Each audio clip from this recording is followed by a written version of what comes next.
నిన్న బొత్స సత్యనారాయణ సజ్జల రామకృష్ణారెడ్డి మాట్లాడుతున్నారు. జగన్మోహన్ రెడ్డి గెలుస్తున్నాడు, జగన్మోహన్ రెడ్డి విశాఖలో ప్రమాణ స్వీకారం చేస్తారని. ఇవన్నీ కూడా అధికారుల్ని భయప్రాంతులు చేయడానికి, వాళ్ళ దగ్గర ఉన్నటువంటి పెండింగ్ ఫైల్స్ ఏమైనా ఉంటే క్లియర్ చేసుకోవడానికి. దయచేసి అధికారులకు చెప్తున్నాం, మీరు ఈ క్షణం నుంచి జగన్మోహన్ రెడ్డి అనే వ్యక్తి ముఖ్యమంత్రి కాదు, ఈ క్షణం నుంచే చంద్రబాబు నాయుడే ఈ రాష్ట్రానికి ముఖ్యమంత్రి అని ప్రజలు 13వ తారీఖున ఉదయం 6 గంటల నుంచి అర్ధరాత్రి 2 వరకు బారులలో ఉన్న ప్రతి ఒక్క మహిళ కూడా చంద్రబాబు నాయుడు గారు ముఖ్యమంత్రి కావాలని వేశారు. ఇవాళ వాళ్ళు అంటారు వాళ్ళ పథకాలు చూసి వేశారని.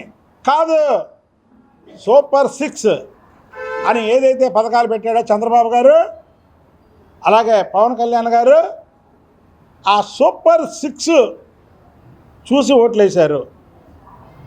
చంద్రబాబు నాయుడు గారి పరిపాలన చూసి ఓట్లేశారు. ఒక పరిపాలనా దక్షకుడు, పరిపాలన అంటే ఏంటో తెలిసినటువంటి వ్యక్తి, అవినీతికి ఆమడ దూరం ఉండే వ్యక్తిని అక్రమంగా కేసులో అరెస్ట్ చేసి 50 రోజులు పైగా ఆయన్ని జైల్లో పెట్టారని ఒక కక్షతో ఓట్లేశారు చంద్రబాబు గారికి. ఇవన్నీ కూడా తెలుగుదేశం పార్టీకి ప్లస్.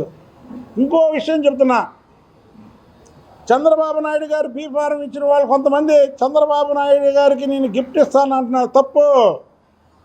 చంద్రబాబు నాయుడు గారు బీ ఫారం ఇచ్చిన ప్రతి ఒక్కరికి చంద్రబాబు నాయుడు గారే గిఫ్ట్ ఇచ్చారు.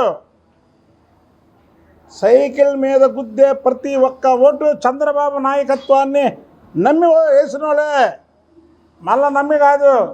ఇక్కడున్న ఏ ఒక్క వ్యక్తికి బీ ఫారం ఇచ్చినా, నేను ఎప్పుడో చెప్పా, అసెంబ్లీలోకి వెళ్ళేవాళ్ళు మనందరం కూడా చంద్రబాబు గారి నాయకత్వం మీద పైకి వచ్చేవాళ్ళమే తప్ప మన నాయకత్వం మీద చంద్రబాబు గారు పైకి రావడం కాదు. నారా కుటుంబం కూడా ఇందులో చాలా కీలక పాత్ర పోషించారు.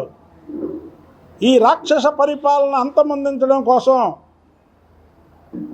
ఎప్పుడూ రోడ్డు మీదకి రానటువంటి భువనేశ్వరి గారు, ఎప్పుడూ రోడ్ల మీదకి రానటువంటి బ్రాహ్మణి గారు కూడా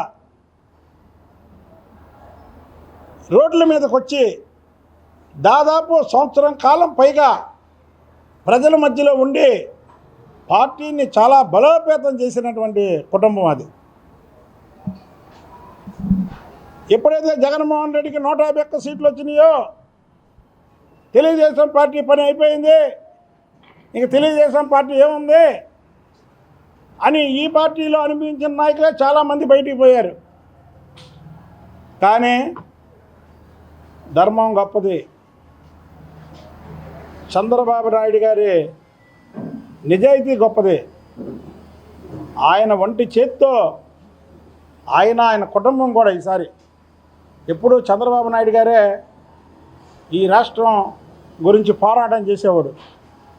కానీ ఆ ఇంట్లో ఉన్నటువంటి నలుగురు కూడా 4 దిక్కులు, చంద్రబాబు నాయుడు గారు, భువనేశ్వర్ గారు, లోకేష్ బాబు గారు, బ్రాహ్మణి గారు, నలుగురు 4 దిక్కులకు వెళ్ళి ఈ ప్రజలను రక్షించాలి, మా ప్రజల్ని రక్షించుకోవాలి అని నలుగురు 4 దిక్కులు, 4 దిక్కులు అంటాను చూసారా,